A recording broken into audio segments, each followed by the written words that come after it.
In just over 1 month, President-elect Donald Trump will be sworn into office again. He and his congressional allies want to hit the ground running in January, but as they move toward taking control of government, Republican lawmakers are quickly confronting divides over where to start, as well as how and when to pass Trump's ambitious agenda. Next. This is Washington Week with The Atlantic. Corporate funding provided by... In 1995, two friends set out to make wireless coverage accessible to all. With no long-term contracts, nationwide coverage, and 100% U.S.-based customer support. Consumer Cellular. Freedom calls. Additional funding is provided by Koo and Patricia Ewan for the Ewan Foundation, committed to bridging cultural differences in our communities.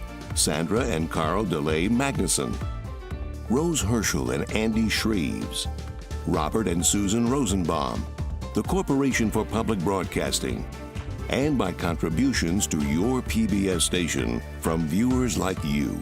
Thank you. And now from the David M. Rubenstein studio at WETA in Washington, here is Washington Week with The Atlantic. Good evening and welcome to Washington Week. I'm Lisa Desjardins. Jeffrey Goldberg is away.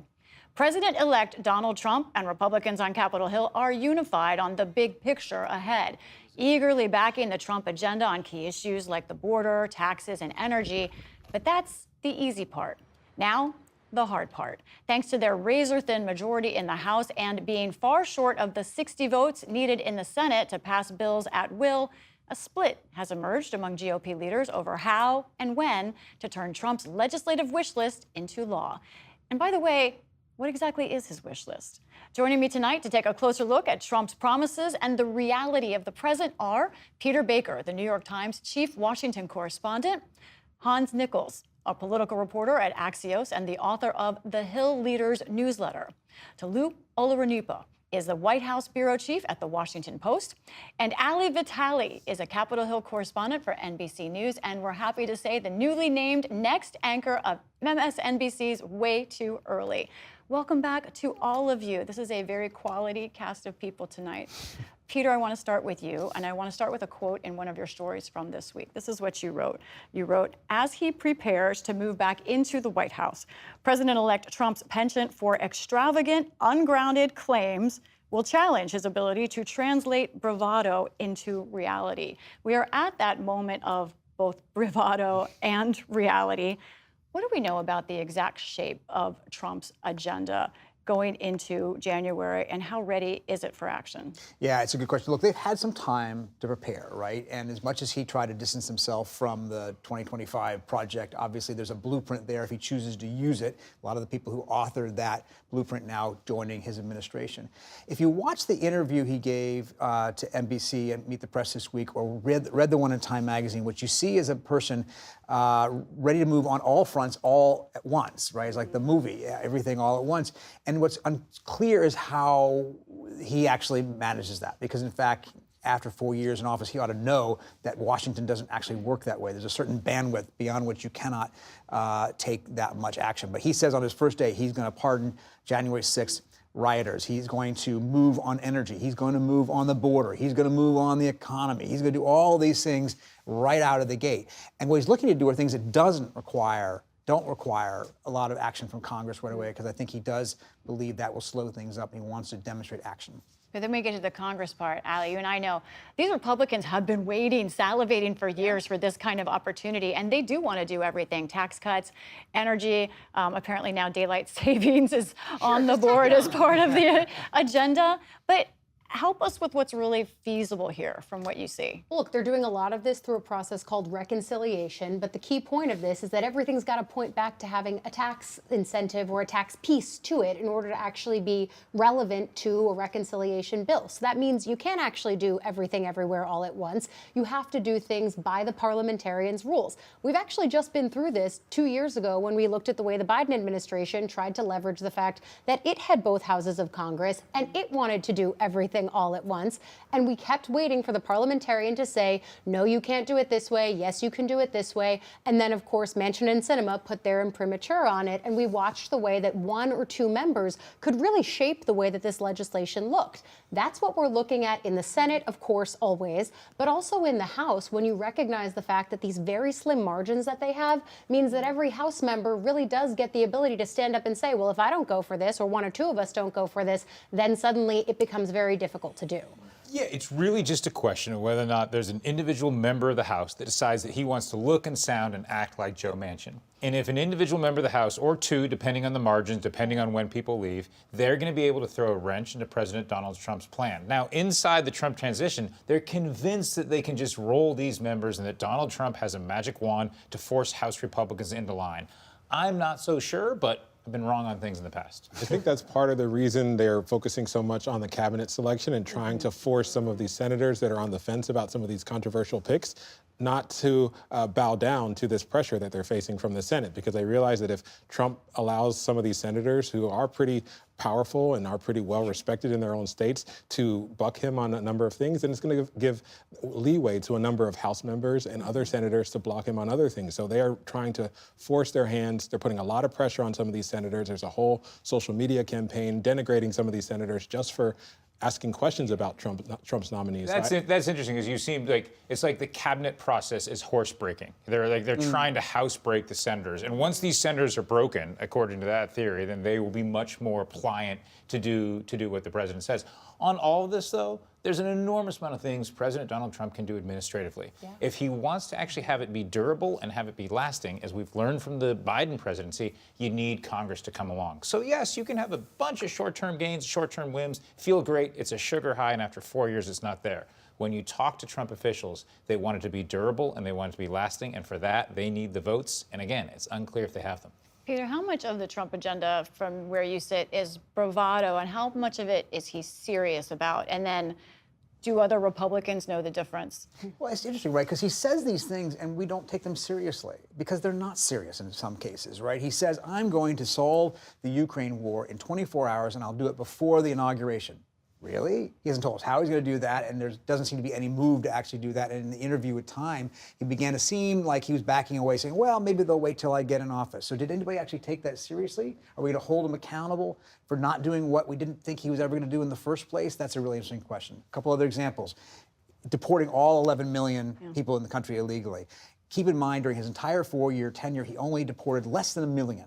Right? And that was less, by the way, than either Obama or Bush did in a comparable amount of time. The other one is cutting the federal budget by $2 trillion out of $6.8 trillion a year. We remember how hard it is for John Boehner, for Barack Obama, for any of these guys to cut a few tens of billions of dollars.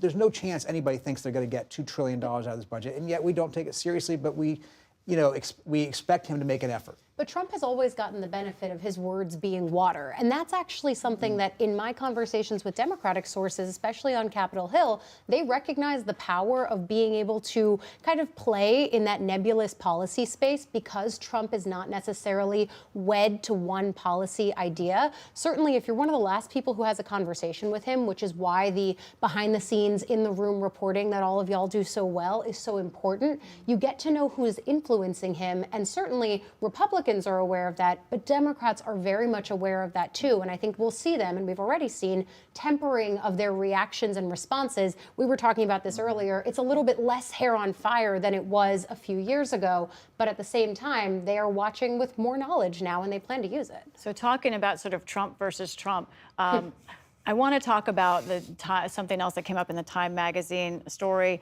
and also the Meet the Press interview. As you know, Trump on the campaign trail railed about inflation a lot. This was an issue that Republicans up and down the ballot talked about a lot. So I want to play a soundbite from his interview this weekend on Meet the Press with Kristen Welker about this, about specifically grocery prices. I want on groceries. It's a very simple word, groceries. Like almost, who uses the word? I started using the word, the groceries. When you buy apples, when you buy bacon, when you buy eggs, they would double and triple the price over a short period of time. And I won an election based on that. We're going to bring those prices way down. I can verify apples have been pricier than I've liked. But I want to compare that to what he said in the Time magazine interview, also on grocery prices. This was the quote there. He said, "I'd like to bring them down. It's hard to bring things down once they're up. You know, it's very hard." Hans, what do you think's behind these comments to Time? Again, this is an issue of what is he serious about? What is he backpedaling Well, you on? can verify apples. I can verify the bacon and eggs. Those are also up. I don't think that's controversial to say, but I'm glad we have our lanes defined. Look, Donald Trump is going to make a lot of promises, then he's going to walk them back, and then he's going to try to find the space for a deal.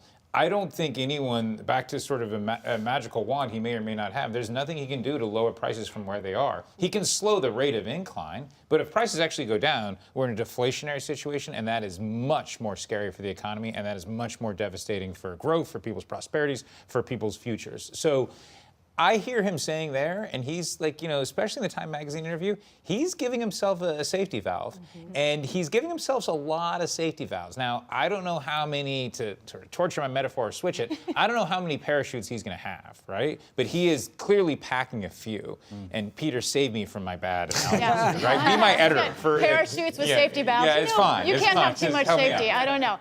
Toluse, I want to ask you, immigration. You know, when I think about covering the Trump campaign, what is it that Trump himself cares about the most? That's what it is, right? And that's, as Peter mentioned, he has some ambitious things he says he wants to do. You've covered 3 presidents trying to do big things. What do you think is actually feasible in terms of immigration, and how much of Biden's move to the right on that policy, specifically making asylum tougher to get, do you think that Trump might keep?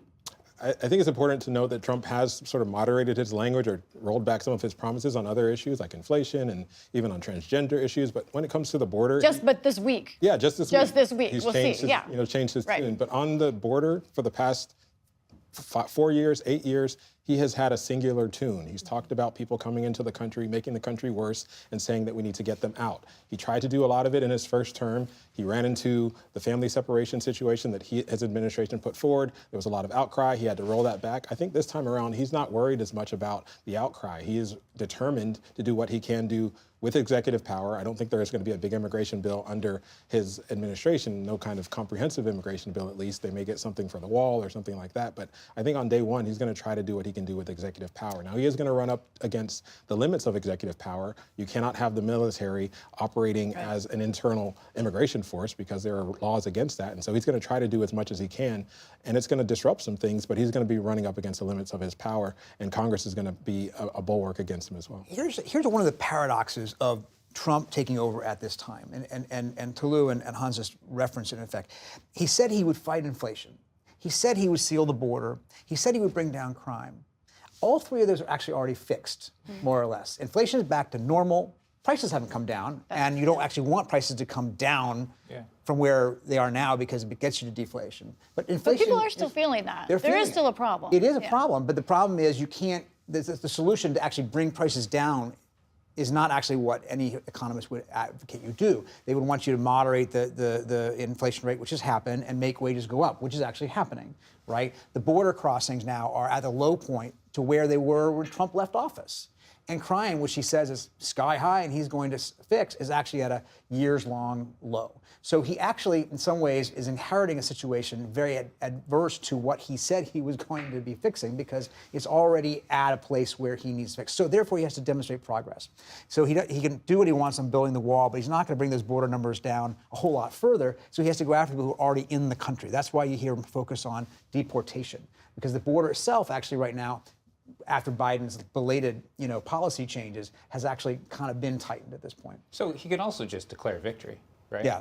I mean, yes, the progress is important, and you and I will be writing stories that say, actually, number of border crosses, but the easier, if all these challenges and problems are truly fixed, as Peter suggests, and I might take a slightly different view on inflation, the Prince this week gave a little bit of concern, but that's just the economist nerd in me.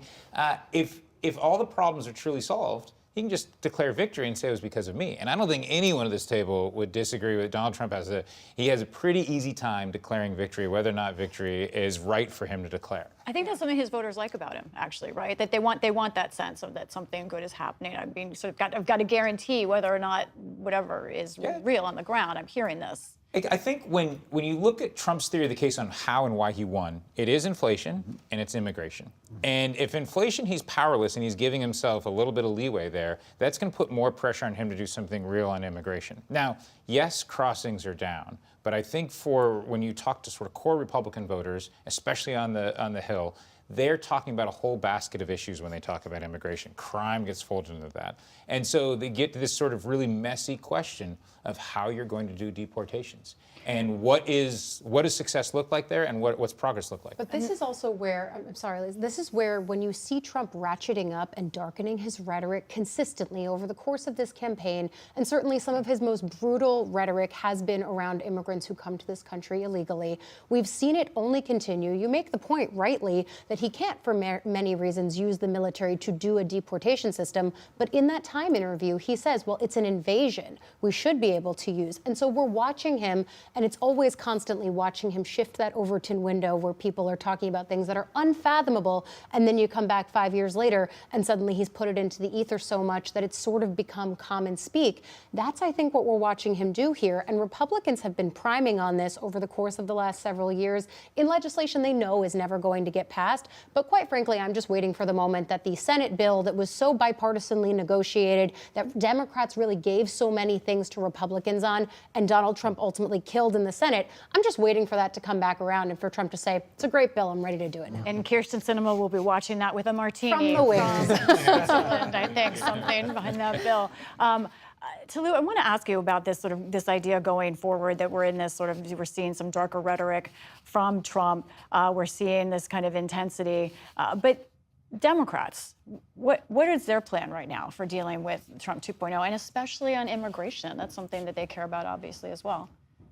Ali said it pretty clearly. They're not putting their hair on fire for every little thing that Trump says or says that he's going to do. They're watching and waiting, not focusing as much on his rhetoric, not responding every time he tweets or says something that's out of the mainstream, but watching for him to do things and really picking their spots. I think on immigration, on areas that could impact vulnerable communities, those are the areas they're going to stand up and try to block Trump, or at least call him out on some of his more extreme actions. I think some of the other areas they're going to say they're working with him. They're going to try to show that they're working with him. We saw Tammy Baldwin, the senator from Wisconsin today, or earlier this week, say that she was going to support one of Trump's cabinet nominees. You saw John Fetterman, the senator from Pennsylvania, meeting with cabinet nominees from Trump's side as well. And so they're going to try to show that they're working with him on certain issues so that when they do block him, it sounds like they are taking the measure of the actual issue and not just blocking him just because his name is Trump. Yeah, the Democratic Party's moved to the right on immigration. They've moved a lot towards Trump on immigration. We've kind of hinted at that. They've done the same with China. Both of those are sort of the big things Maybe that even were more sort on of China. things that were. I mean, Donald Trump basically convinced Joe Biden to reimpose the very tariffs that everyone in this town thought were sort of completely unprecedented. Biden not only reimposed them, but amped them up a little bit, and now Trump wants to go even further on the dial. To me, on the sort of congressional angle on immigration, vulnerable Democrats, and you saw this in that special election, and I believe it was New York 3 or 4, the George Santos seat where Tom Suozzi, right? Yeah. Suozzi ran to the right on immigration, and that's the template. A Democrat from Long Island, for those of us that don't speak fluent, like sort of, New York 3, what that means, sort of a district that was traditionally Democratic but got a little Trumpy. And the template for Democrats in tough Trump districts, and remember, there are going to be 13 or 14 of them in this kind of House Democrats that are going to be representing districts that were won by Donald Trump. Their pathway is to ape and to mimic his language and support him on immigration, and that's going to be a fascinating dynamic to watch play out. Got to acknowledge my Hudson Valley girl over here, Ali. We can talk about New York. But it's absolutely right? I mean, you even look further north in the Pat Ryan district, and even where Mike Lawler, my hometown district, was running for re-election, Democrats, Lawler, of course, a Republican, but Democrats were talking about the immigration issue in large part because it is no longer a theoretical issue in New York. The fact that migrants had been bused to New York City, that this is a key thing that Eric Adams, the mayor of New York City, is consistently dealing with. He is having active meetings with Tom Homan and other key members of the Trump administration. It's no longer theoretical, and that's why I think Democrats are going to use places like New York as a template. The only Democrats who feel good, and it's not all of them, but it's some of them, are House Democrats, because they look at the fact that they have, 215 seats now. That is way more than they had at the outset of the last Trump administration. They won seats back in places like New York, and they are going to be looking to replicate it, especially because it is a game of little baby inches for them to actually get the majority, and that is the thing that Hakeem Jeffries wants more than anything. And let me say out loud, the Democrats would be in the majority at the House if it weren't for redistricting in North Carolina, actually, when you do the math together. All right, Peter, let me bring it back to Trump and what's going on with his agenda. Let's talk about his advisors. Stephen Miller is someone who's prominent. He's been part of this discussion of, do you do two bills or one bill in the Senate and the House, which is going to be a risky, difficult decision. But how do you see the inner circle around Trump right now? What do the tribes look like of influence? Yeah, it's different than last time, right? The last time, obviously, you had these three main tribes. You had the Bannon, warriors on the far right. You had the establishment folks represented by Reince Priebus, the former RNC chair, who became chief of staff. And you had this sort of family, right? Jared Kushner and Ivanka Trump, who represented their own sort of fiefdom within the White House. This time around, people say, well, there aren't the same kind of tribes because there aren't any ideologically diverse people. They're all kind of on the far right. He's gotten rid of the establishment, the conventional Republicans. He's not going with any John Kellys and H.R. McMasters and Jim Mattises. And that's true to a point. But there are still tribes. It just maybe, I think it's more personality-based, right? You've got Elon Musk out there, and you've got Boris Epstein, and you've got all of them playing their own games to some extent, and often at odds with each other underneath the carpet. And Trump doesn't necessarily mind that. He is a chaos agent. He likes them to kind of mix it up. But then there are moments when he gets tired of it. He thinks somebody's trying to profit off him, and that's when their heads get chopped off. So I think that right now, it doesn't look the same as last time, but there will be tribal warfare that will play out. Are there real policy differences between those tribes? I don't think so. I mean, yes, but not in the same way, right? I mean, you do have so it's interesting that he chose to go with the fire breathers on, say, Justice Department, FBI, DNI, HHS, but he didn't on Treasury, right? He went with a more conventional choice who was acceptable to Wall Street. He went with a more acceptable choice as State Department in Marco Rubio, who'd reassure people. So he does still have some people in there who are not of the MAGA, the MAGA-born crowd, but we know who's in charge here. Toluse, it isn't all about the press, although Trump loves to talk about us. Thanks. Are you preparing for any changes in how things work at the White House when the Trump administration comes in? What are you thinking? Well, there will be changes, but if you look at the last week, Trump has had a pretty conventional week when it comes to press. He did meet the press. He did the Time interview. He was the Time Person of the Year. He did a long interview with Time. Trump is someone who wants to be covered by the mainstream media. As much as he denigrates the press, as much as he talks negatively about the press, he craves the attention of the press. He wants to be watched, he wants to be tweeted about, he wants to be written about by mainstream organizations like the New York Times, like the Washington Post. He wants to be everywhere, even though he did a lot of podcasts during his campaign. He comes from the New York media environment, and he came up during the heyday of the mainstream media, and so he still thinks that way. So I imagine that there will be changes. His aides will want to try to bring more sort of right-wing populist media figures into the White House. But I think Trump, his instinct is to have the main networks cover him, to have the main newspapers cover him, to be watching how the mainstream media covers the story of his second administration. And I think for that reason, we'll still have access, we'll still be covering him, and he'll still be engaging with reporters because he craves it. He feeds off of it. He wants to be in front of the limelight. In our last 2 minutes here, a bigger question that might be provocative or not, I don't know. From a conversation I was having with Peter earlier,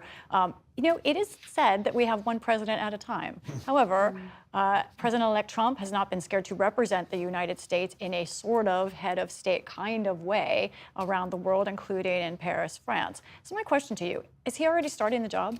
Yes. Yeah. Yeah, right. And he's signaling and he's forcing people to make decisions, which is the main thing a president can do, is to sort of be forced to tell you where they are. He had Justin Trudeau down to Mar-a-Lago. Tomorrow there's a big football game, Army-Navy. Don't think the president's scheduled to attend. Who's going? Donald Trump. But part of that is also Biden clearly ceding that space for a number of reasons that we don't have time to detail. There is also the fact that Biden's big news this week was the pardons and the clemency that he gave to thousands of people. You're forgetting about his economic speech. How dare you? How dare I? How dare you, Todd? His victory lap on the economy. How dare you? Flog me after. But really, I mean, Biden has ceded that space to Trump, I think, reading the mood of Washington, certainly. But yeah, Trump is keen to start. Yeah, there is one president at a time, and it's Donald Trump right now. I mean, that's the honest truth. You're right, exactly. Who did he invite? He invited to his inauguration Xi Jinping, and according to reports, Xi Jinping isn't going to come, but that's a pretty unprecedented thing, too. He has already begun moving, as Hans said, and in terms of negotiating with foreign partners, he represented the United States at Notre Dame. Or in the case of Canada with foreign governors, right? Yeah, exactly. Governor Trudeau. Exactly. Well, go ahead, Toluse. Trump knows how to dominate the media cycle. Biden has struggled over the last 4 years with that, and we're seeing it play out. Well, there's only one ambassador to Greece at a time, and it is not yet Kimberly Guilfoyle. Has been nominated, so there we go. It's George Souness. There we Great go. man. All right. Unfortunately, we need to leave it there for now. I have to thank you, our panelists, and all of you for sharing your reporting especially, and to you, our viewers at home. Thank you so much for joining us. But before we go, on behalf of everyone here at Washington Week, we want to thank someone who has been a part of bringing you this show for years. Come on over here, our wonderful colleague, Loretta Rogers.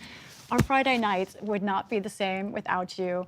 We wish you all the best as you retire after decades of incredible service. So I have to say, I'm Lisa Desjardins. Good night from Washington.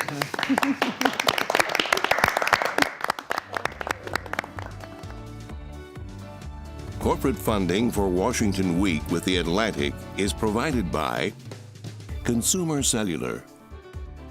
Additional funding is provided by Ku and Patricia Ewan for the Ewan Foundation, committed to bridging cultural differences in our communities. Sandra and Carl DeLay Magnuson, Rose Herschel and Andy Shreves, Robert and Susan Rosenbaum, the Corporation for Public Broadcasting, and by contributions to your PBS station from viewers like you. Thank you.